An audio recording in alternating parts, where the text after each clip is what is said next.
மக்களை வணக்கம். நான் உங்கள் கோடங்கி. மலேசியாவே அதிர வைத்திருக்கிறார் அஜித். அஜித் குமாருடைய அந்த 2 நாள் அங்க வந்து கார் ரேஸ்ல வந்து மலேசியா வந்து அப்படியே அதிர செய்திருக்கிறார். அப்படியே வந்து பயங்கரமா ஒரு வைப்ரேஷனோட அங்க இருந்திருக்கு. அந்த ஏகே ஏகே ஏகேன்னு மலேசிய மக்கள், மலேசிய தமிழர்கள் கத்துன அந்த கோஷம், இன்டர்நேஷனல் லெவல்ல இருந்து பல பேர் அங்க வந்து பார்த்த அந்த ஒரு பார்வை, கேலரி ஃபுல்லா வந்து அஜித் காரை மட்டும்தான் வந்து பார்ப்பதற்கான கூட்டம் அதிகரித்த ஒரு விஷயம். அங்க வந்து ரேஸ் தொடங்குறதுக்கு முன்னாடியே வந்து மக்களை எல்லாம் அந்த ரேஸ் பந்தய ஏரியாக்குள்ள வந்து அந்த கார் பக்கத்துல நிறுத்தி அவங்க பாக்குறது, வேடிக்கை பாக்குறது, அந்த விஷயங்கள்லாம் நிறைய வந்து சமீபத்துல அதெல்லாம் அவங்க பண்ண ஆரம்பிச்சிருக்காங்க. அப்படி பார்த்து எல்லா கார்களும் கலந்துக்கிற எல்லா கார்களும் அங்கங்க நிக்குது. அந்தந்த ஓட்டுநர்கள் சம்பந்தப்பட்ட டீம் எல்லாம் நிக்கிறாங்க. ஒரு இடத்துல மட்டும் கூட்டம் அப்படியே மோதுது. அப்படியே கட்டுக்கடங்காத கூட்டமா இருக்கு. எங்கடா அப்படின்னு பார்த்தா அங்கதான் நம்ம அஜித் நிக்கிறாரு. அஜித்தை காரை சுத்தி அவ்வளவு பேர் தமிழர்கள், அவ்வளவு பேரும் பயங்கரமா நிக்கிறாங்க, கொண்டாடினாங்க. மலேசியாவே 2 நாள் வந்து அதகாலப்பட்டு போச்சு. ஆனா ஆக்சுவலா 1ஆம் தேதியே போயிட்டாரு. கடந்த இந்த டிசம்பர் 1ஆம் தேதியே மலேசியாவுக்கு போயிட்டாரு. அங்க போனாரு. பத்துமலை கோயில்ல ஒரு பெரிய வரவேற்பு கொடுக்கப்பட்டுச்சு. நிறைய முக்கியஸ்தர்கள் அவரை பார்த்தாங்க. அப்புறம் பயிற்சி எடுத்தாரு. அந்த ரேஸ்ல வந்து ஓட்டுவதற்கான பயிற்சி எடுத்தாரு. அஜித் வராருன்னு சொன்ன உடனே ஒரு சில நகரங்கள்ல ப்ராப்பரா அஜித் ரசிகர்கள் வந்து மோட்டார் ரேஸ் நடத்தினாங்க. அவருக்கு ஒரு பெரிய ட்ரிபியூட் பண்ணாங்க, பெரிய மரியாதை பண்ணாங்க. அப்படி ஏகப்பட்ட விஷயங்களை வந்து அங்க மலேசிய ரசிகர்கள் வந்து, அஜித் ரசிகர்கள் வந்து ரொம்ப டிசிப்ளினா அதை வந்து கொண்டாடினாங்க. இதெல்லாம் தாண்டின பிறகு இவர் வந்து பயிற்சி எடுத்துக்கிற இடத்துல இவரை பார்ப்பதற்கு ஒவ்வொரு முறையும் கூட்டம் வந்துட்டே இருக்கு. வரும்போதே அவர் சொல்லிடுறாரு, எல்லாரும் பார்த்து கை காமிக்கிறாரு, எல்லாம் பண்றாரு. அவரோட போட்டோ எடுக்கணும்னு ஆசைப்படுறவங்களுக்கு வந்து வெயிட் பண்ணுங்க, நான் வரேன்னு சொல்லிட்டு அழகா போறாரு. அவர் வந்து அந்த ரேஸ் எல்லாம் முடிச்சிட்ட பிறகு அவர் வீட்டுக்கு போறாருல, அது ரெஸ்ட் எடுக்க ஹோட்டலுக்கு போறதுக்கு முன்னாடி எவ்வளவு பேர் நின்னாலும் அவங்களுக்கு நின்னு தனித்தனியா செல்ஃபி எடுத்திருக்காரு. கிட்டத்தட்ட வந்து ஒரு 500 பேருக்கு மேல தனித்தனியா மலேசிய ரசிகர்களை சந்திச்சு போட்டோ போஸ்ட் கொடுத்திருக்காரு. இது வந்து எந்த நடிகரும் செய்யாத ஒரு விஷயம். இது வந்து உண்மையிலேயே அஜித் மாதிரியான பிரபலங்கள்லாம் ஓகே பை பை அப்படின்னு காமிச்சிட்டு போயிடலாம். ஆனா அவர் வந்து அந்த ரசிகர்கள் நம்மளை தேடி வந்திருக்கான், நாடு விட்டு நாடு வந்திருக்கோம், நம்மளை பாக்குறதுக்கு இவ்வளவு பேர் காத்திருக்காங்கன்னு சொல்லி நின்று நிதானமா அவர்களோட சேர்ந்து நின்று போட்டோ எடுத்துக்கிட்டு அவர்களை மகிழ்ச்சி படுத்தி அனுப்பியிருக்காரு. அந்த ரேஸ் நடந்துகிட்டு இருக்கும் போது அது ஏற்கனவே நம்ம சொல்லியிருக்கோம், மலேசியாவை வந்து தமிழ் சினிமா நட்சத்திரங்கள்லாம் ஆக்கிரமிக்கிறாங்கன்னு. சிம்பு வந்து அங்க ஒரு நகைக்கடை திறப்புழாக்கு போனார். மாலிக் ஸ்ட்ரீம்ஸ், இப்ப இந்த ஜனநாயகன் படத்தோட ஆடியோ லான்ச் நடத்த போறாங்கல்ல, அந்த விழா தளபதி கச்சேரி நிகழ்ச்சி நடத்த போற அந்த மாலிக் ஸ்ட்ரீம்ஸ் இருக்காங்கல்ல, அவங்க வந்து ஒரு நகைக்கடை ஆரம்பிக்கிறாங்க. அந்த நகைக்கடையை ஆரம்பிக்கிற அந்த நிகழ்வு போய் ஆரம்பிச்சு வச்சது வந்து நம்ம சிம்பு. அங்க போனாரு. அவர் வந்து ரசிகர்களை பார்த்து உற்சாகம் அடைஞ்சாரு. அவருக்கு ஒரு பெரிய வரவேற்பு, பரபரப்பா இருந்துச்சு. அந்த நகைக்கடை போய் திறந்து வச்சாரு. திறந்து வச்சுட்டு அவர் கிளம்பி வந்துருவாருன்னு பார்த்தாங்க. ஆனா அவர் ஸ்வீட் சர்ப்ரைஸா என்ன பண்ணிட்டாருன்னா, நேரா வந்து அஜித்தை பார்க்க போயிட்டார். அங்க ரேஸ் ஏரியாக்குள்ள போயிட்டாரு. ஏற்கனவே அஜித்தாலேயே அந்த ரேஸ் மைதானமே அப்படியே பயங்கரமா அதகாலப்பட்டு இருக்கு. அப்படியே அதிர்ச்சி, அதிர பண்ணிட்டு இருக்காரு, அங்க தெறிக்க விட்டுட்டு இருக்காருன்னு வச்சுங்களேன். இப்ப திடீர்னு அந்த இடத்துல வந்து little super star Simbu STR அங்க போனா எப்படி இருக்கும் பாருங்க. அப்படியே விண்ணை முட்டும் கோஷம். ஏகே ஏகே ஏகேன்னு ஒரு பக்கம், எஸ்டிஆர்னு ஒரு பக்கம், அப்படியே கோஷம் பயங்கரமா இருந்துச்சு. எஸ்டிஆர் சிம்பு வந்திருக்காருன்னு அஜித் போயிட்டு அவரை வரவேற்று வாங்க ரேஸ் பார்க்கலாம் வாங்கன்னு சொல்லி அவர் கூட்டு வராரு. அஜித் ரேஸ் உடையில இருக்காரு. சிம்புக்கும் அந்த ரேஸ் பனியனை மாட்டி விட்டாங்க. இவங்க யூஸ்வலா ஒரு பனியன் வச்சிருக்காங்கல்ல, அதை இவருடைய ஸ்பான்சர் பனியன், அந்த பனியனை தூக்கி அவருக்கும் மாட்டி விட்டாங்க. அவரும் அங்க போனாரு. சிம்புவும் அந்த ரேஸை பார்த்து ரசிச்சாரு. இது அங்க மலேசிய தமிழர்களுக்கு பெரிய இன்ப அதிர்ச்சியா இருந்துச்சு. ஒரே இடத்துல அஜித்தையும் சிம்புவையும் ஒரு சேர பார்த்துட்டாங்க. சோ இது ஒரு பெரிய மகிழ்ச்சி. இதுக்கு இடையில பாத்தீங்கன்னா உடனே என்ன எல்லாரும் ரூமர் கிளப்பி விட ஆரம்பிச்சாங்கன்னா, சிம்பு வந்து அஜித்தை பார்ப்பதற்கு போன மாதிரி நம்ம விஜயினுடைய அந்த 27ஆவது தேதி நடக்கிற அந்த இசை நிகழ்ச்சிக்கும் வந்து சில நடிகர்கள் போறாங்க, குறிப்பா வந்து இவர் போறாரு, இன்னார் போறாரு அப்படின்னு சொல்லி இப்போ ஒரு வதந்தியை கிளப்பி விட்டாங்க.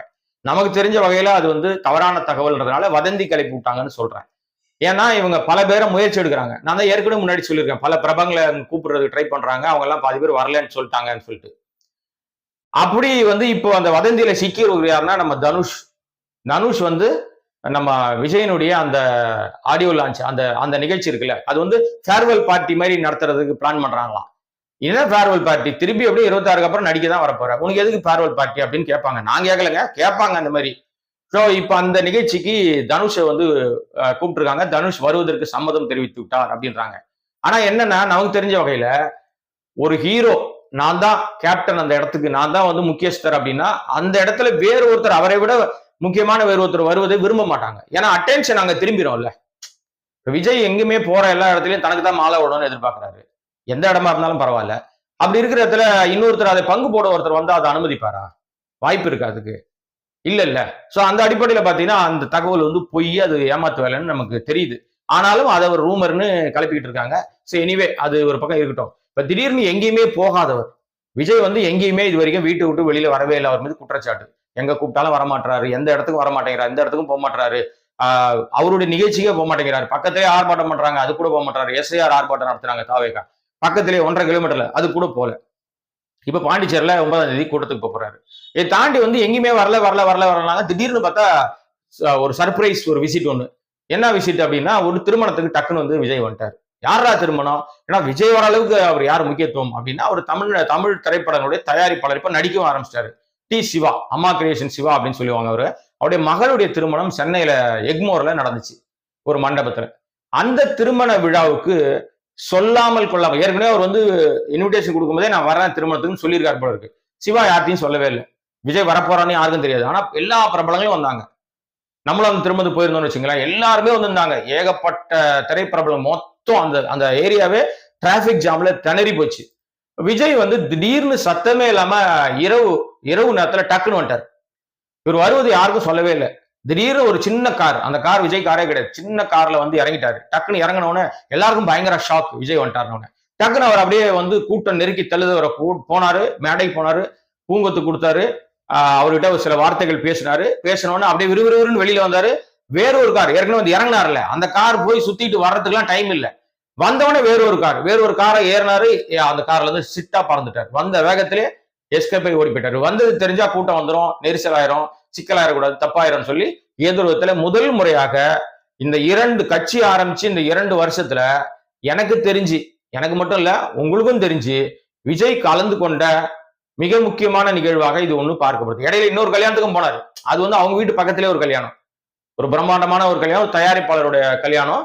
அந்த கல்யாணத்துக்கும் அவர் வந்து போய் இதே மாதிரி போன வேக தெரியாம டக்குன்னு ஓடி போயிட்டாரு.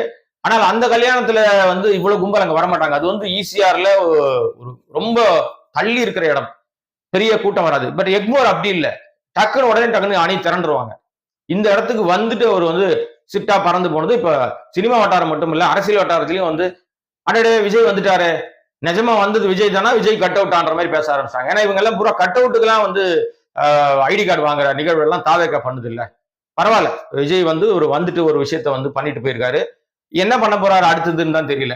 ஏன்னா இது மாதிரி வந்து திட்டமிடுதல் இருக்குல்ல, இப்ப இந்த திட்டமிடுதல் வந்து கரெக்டா வந்துட்டு கரெக்டா போற திட்டமிடுதல். எப்படி வரோம், இப்படி எல்லாம் வர தெரியுது இல்ல உனக்கு. இது மாதிரி தானே எல்லா இடத்துக்கும் போனோம். நம்ம ஏன் இந்த நிகழ்ச்சியை சொல்றோம் அப்படின்னா, இப்படி ஒரு இடத்திற்கு சத்தமே இல்லாம வந்து எதற்காக வந்திருக்கோமோ அந்த நிகழ்ச்சியை முடிச்சுட்டு கிளம்பி போகிறதுக்கு முடியுது உங்களால அப்படின்னா, நீங்க எல்லா இடங்களிலும் அப்படி செயல்படுத்துவதில் என்ன பிரச்சனை உங்களுக்கு? ஏன் திட்டமிட்டு கூட்டத்தை கூட்டுறீங்க?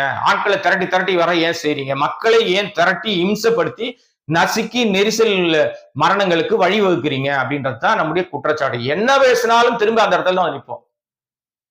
ஏன்னா கொலைப்பாதக பழி ஒண்ணு உழுந்திருக்கு. இதை அவ்வளவு சீக்கிரத்துல இதை அழிச்சிட முடியாது. காலத்துக்கும் விஜய் எந்த உயரத்துக்கு போனாலும் இந்த கொலைப்பழி அவர் மேல இருந்துகிட்டே தான் இருக்கு. 41 கரூர் மரணங்களுக்கு அந்த ஆன்மாக்களுக்கு விஜய் பதில் சொல்லியே தீரணும்ன்றதுல மாற்று கருத்தே கிடையாது. அதிசயம் ஆனால் உண்மை. சத்தமில்லாமல் வந்துட்டு சத்தம் போடாமல் கூட்டம் சேர்க்காமல் கடந்து போயிருக்கிறார் விஜய் என்பதுதான். அம்மா கிரியேஷன் சிவா வந்து வெளியில வந்து சொல்றாரு. அதாவது என்னன்னா, ஒரு ஊடகத்துக்கு பதில் சொல்றாரு. நான் சொன்னபடி வருவேன் இல்ல, சொன்னா செய்வேன் அப்படின்னு என்கிட்ட சொன்னாரு. இது ஒரு அரசியலாக பார்க்கப்படும். அவரும் பாருங்க, அவர் வந்து இப்ப எந்த கட்சியில இருக்காரா, கட்சியில இல்லையாலாம் தெரியாது. ஆனா அவரு திருமணத்துக்கு வந்தது ஒரு பெரிய விஷயமா அவர் பார்க்கணும். அவருடைய கெரியர்ல இது ஒரு பெரிய ஒரு ஷாக், என்ன சொல்றது, ஸ்வீட் ஷாக் இது விஜய் வர்றது அப்படின்றது. நிறைய பேர் வந்தாங்க, நிறைய பிரபலங்கள் வந்தாங்க. ஆனா அவர்கள் எல்லாரையும் விட இவர் வந்தது அவருக்கு பெருசா பார்க்கப்படும் இல்லையா. எனிவே இந்த அஜித்தினுடைய இந்த செயல் இருக்குல்ல, அஜித்தினுடைய அந்த மலேசியாவை அதிர செய்த செயல், அந்த செயல் வந்து நிச்சயமா இன்னும் மலேசியால தொடரும். இது எதுக்கு இவ்வளவு தூரம் நம்ம சொல்ல வந்தோம்னா, மறுபடியும் இந்த மாதத்தினுடைய கடைசியில திரும்ப அவருக்கு வந்து அங்க ஒரு ரேஸ் இருக்குன்றாங்க மலேசியால. அதனால அஜித்தும் போய் விஜய் மேடையில ஏறாருன்னு யாரும் கழிப்பு விட்டுறாதீங்கப்பா. நான் அப்படி சொல்லல.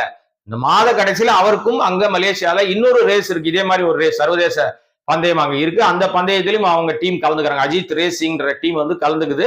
அதனால அங்கேயே இருக்கிறாரா, மீண்டும் அவர் ரேஸ் முடிச்சுட்டு துபாய்க்கு போயிட்டு அப்புறம் வந்து போய் மறுபடியும் பயிற்சியில கலந்து பாரான்னு தெரியல. ஆக மொத்தம் ஒரு தமிழனை பார்ப்பதற்காக, தமிழ் நடிகனை பார்ப்பதற்காக மலேசியா அதிர்ந்ததும், மலேசியா வந்து மலேசியாவை தெரிக்க விட்ட சம்பவமும் முக்கியமாக பார்க்கப்படுகிறது.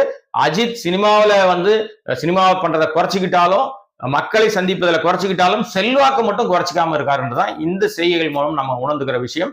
மீண்டும் ஒரு நல்ல விஷயத்தோட சந்திக்கிறேன். நன்றி, வணக்கம். இந்த வீடியோ உங்களுக்கு பிடிச்சிருந்தா ப்ளீஸ் லைக் அண்ட் ஷேர் பண்ணுங்க. மறக்காம எங்க சேனலை சப்ஸ்கிரைபும் பண்ணுங்க.